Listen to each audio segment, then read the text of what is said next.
We talk about post World War II. Obviously, the UN was created, and you've actually written an essay on that, which is something you can find on the website, which I'll link below.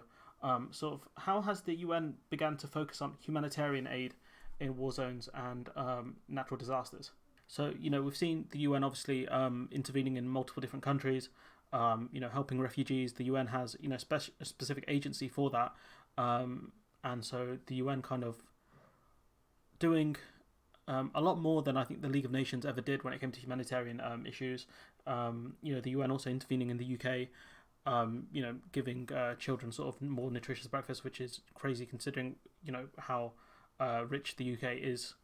Also, the fact that the UN also wrote a report about the UK about poverty and things like that, and so the UN has moved into a much bigger organization, I think, than its predecessor in that respect. And the UN does get involved in war zones. It has its own military, which enables it to do stuff. It does peacekeeping operations and things like that, and that kind of separates the UN a lot from its predecessor, the League of Nations, in that respect.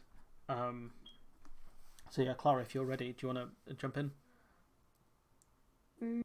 Yes.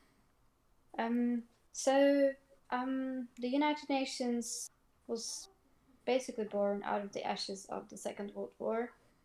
The world leaders wanted to establish an organization aiming to secure global peace and security, and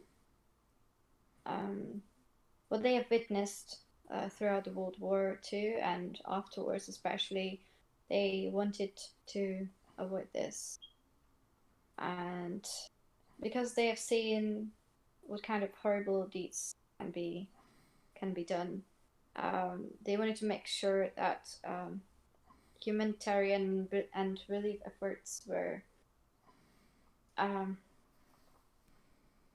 facilitated properly and in time. So there is an office that is responsible for coordinating UN's humanitarian aid. And this office is called the Office for the Coordination of Humanitarian Affairs. It does so through its interagency standing committee, basically. And this interagency committee is comprised of members that include the UN system entities that are most responsible for providing emergency relief. And so if there is a humanitarian emergency, the OCHA draws funds from Central Emergency Response Fund in order to assist people that are affected by various crises, such as natural disasters or armed conflict, for that matter.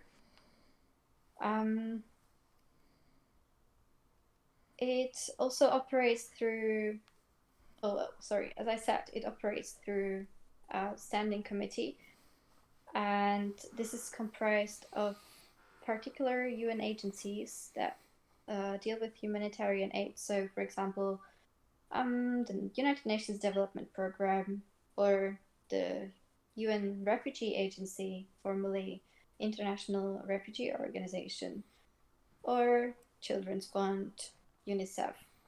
So it really, each of those agencies focuses on a particular issue, so that they are more effective and efficient over their area of jurisdiction and expertise. Do you think it's far more effective that the UN has its own departments to deal with this stuff rather than relying on nation states where you've got, the Office of the Coordination of Humanitarian Affairs, what a name that is, and sort of, the UN having its own kind of ability to get involved, its own kind of medical expertise and things like that, rather than relying on, nation states who may not want to get involved in certain scenarios or, are going to take time to scramble resources. Do you think it's a far better thing to have, an organization that can deal with it? Yes, I definitely agree with that. because we have witnessed on many occasions that nation states are not willing to put a hand in several issues and crises.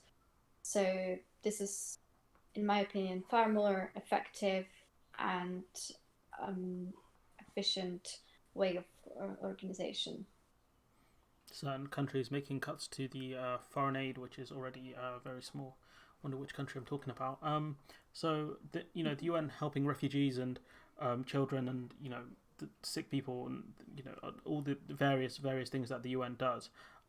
It's a far more effective than sort of its predecessor, the League of Nations, which my teacher used to pronounce the League of Nations, which used to make me laugh all the time. I don't know why. I can still remember him saying that in my head.